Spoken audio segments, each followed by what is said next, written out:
Salah satu aksi pengambialihan kekuasaan Jepang ialah penurunan bendera Jepang dan menaikkan bendera Indonesia di Kotizimu Kyokutiokan yang biasa dibutiokan Kantai, yang sekarang dikenal sebagai Gedung Agung, pada tanggal 21 September 1945. Adapun tindakan yang dipimpin oleh Jalaluddin Nasution itu dikawal oleh satu kompi polisi istimewa Yogyakarta. Seusai peristiwa itu, mereka melakukan pawai sepanjang Malioboro. Di depan bioskop Rex, Ratih, pawai tersebut dihentikan oleh pasukan Jepang. Hari-hari berikutnya, pengambialihan kekuasaan di Yogyakarta terus berlanjut. Sebagai contoh adalah pengambialihan kantor Sinar Matahari dan menggantinya menjadi Kedaulatan Rakyat serta pemogokan pegawai kantor dan perusahaan Jepang. Pemogokan itu terjadi 26 September 1945 pukul 10. Mereka menuntut pimpinan Jepang menyerahkan kekuasaan kepada pegawai Indonesia. Pukul 20 menerima laporan kantor dan perusahaan Jepang yang sudah diambil alih, yakni Pusat Nanyo Kohatsu, Jawatan Kehutanan, Daiken Sangyo, Pabrik Gula Tanjung Tirta Padokan, Beran, Cebongan Gondang Lipura Pleret Gesikan Rewulu Medari Pundong Sewu Galur dan Salakan, serta Nanpo Ganko. Puncak pengambialihan kekuasaan di Yogyakarta adalah peristiwa Kota Baru tanggal 7 Oktober 1945. Peristiwa tersebut mula didahului perundingan antara perwakilan Indonesia, Moh Saleh, R.P. Sudarsono, Bardosono, dan Sunjioto, dengan tentara Jepang, Mayor Otsuka. Kempetai Taicho Sasaki, Kapten Ito, serta Cian Bucho, di rumah Butaicho di Kota Baru. Dalam perundingan itu, R.P. Sudarsono meminta Mayor Otsuka untuk menyerahkan senjata seluruh pasukan Jepang di Yogyakarta. Namun, permintaan itu ditolak. Mayor Otsuka selanjutnya mengatakan bahwa ia baru akan bersedia menyerahkan senjata keesokan harinya, kira-kira pukul 10 pagi, setelah mendapat izin dari Jenderal Nakamura di Magelang. Bersamaan dengan perundingan tersebut, di Yogyakarta telah berkumpul massa, baik dari kota Yogyakarta sendiri maupun dari luar kota. Konsentrasi massa terjadi dikarenakan sosialisasi dari lurah desa masing-masing tentang adanya perundingan di Kota Baru.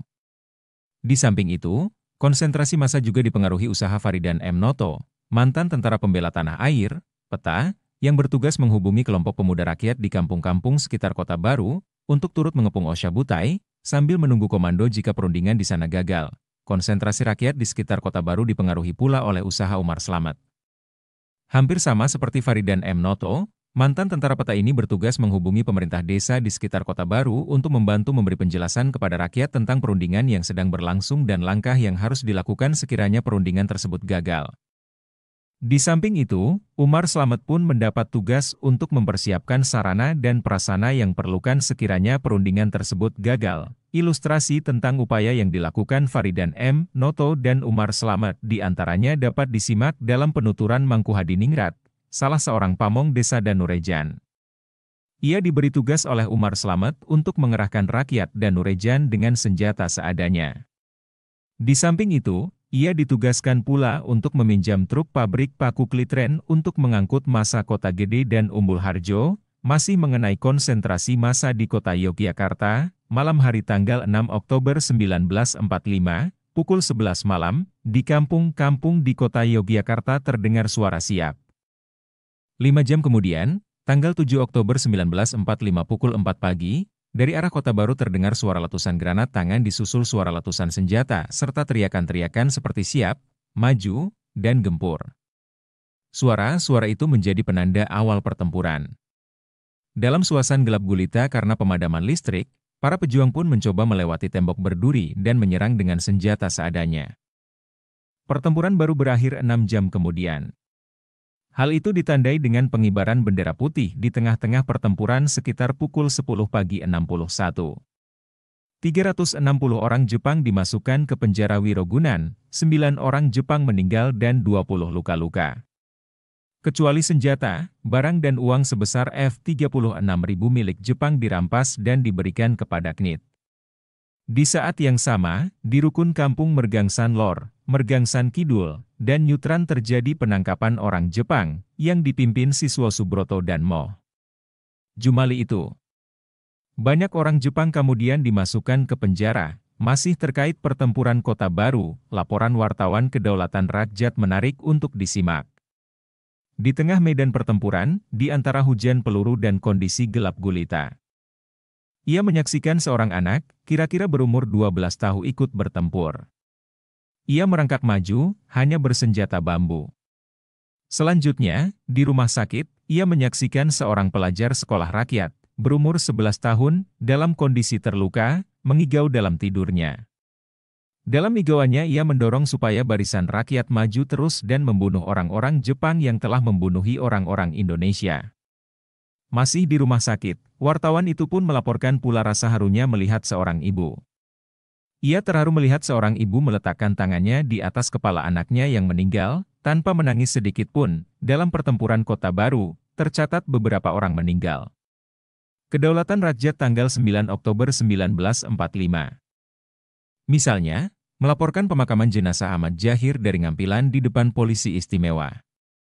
Di hari yang sama, pukul 16, penghormatan diberikan kepada Ahmad Sareh pelajar Taman Madya Taman Siswa. Sebelum diberangkatkan ke pemakaman Semaki, jenazah Ahmad Sareh dimakamkan terlebih dahulu di pendopo Taman Siswa dengan tembakan salvo 1 kali.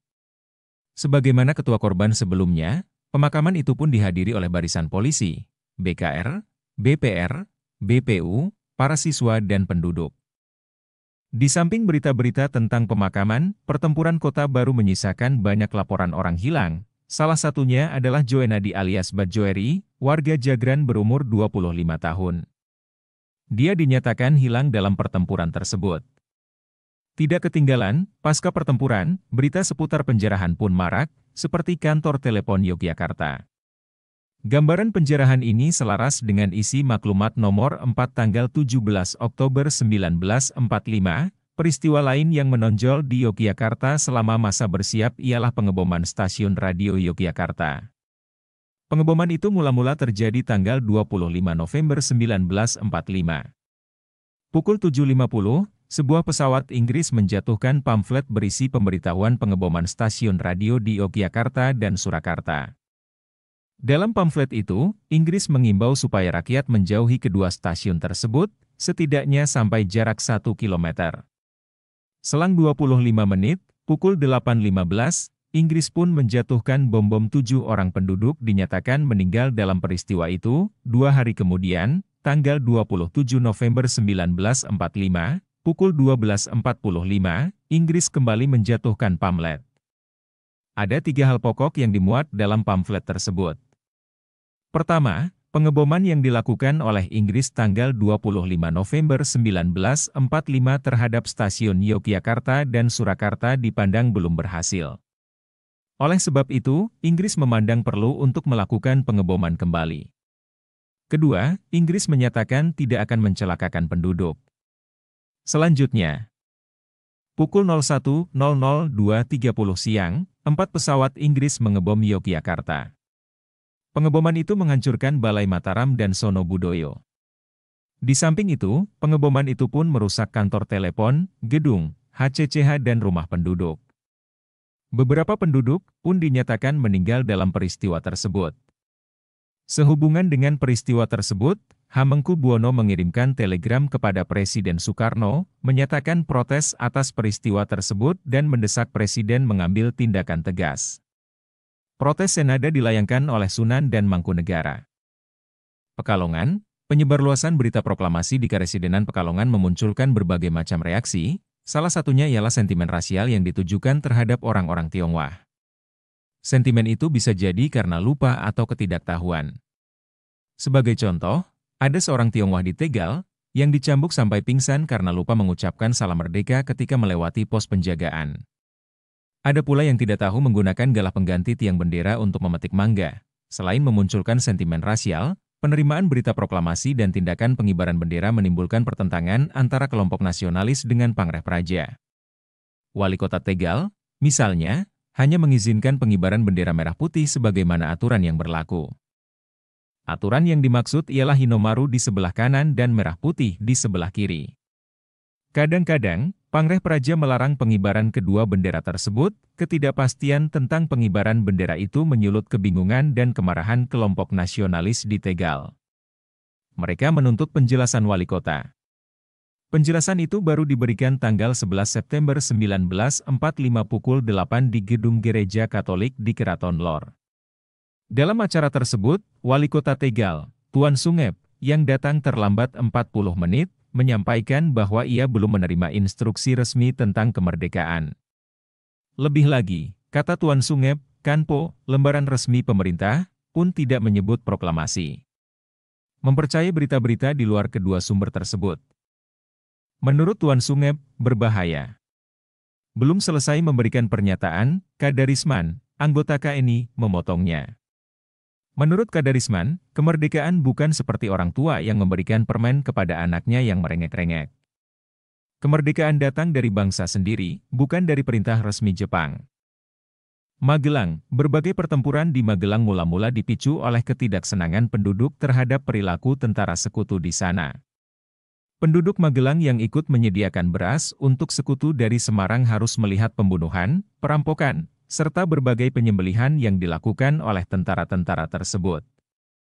Dalam pertempuran di Magelang baru-baru ini ternyata tentara Gurkha dan Jepang melakukan penyembelihan terhadap penduduk.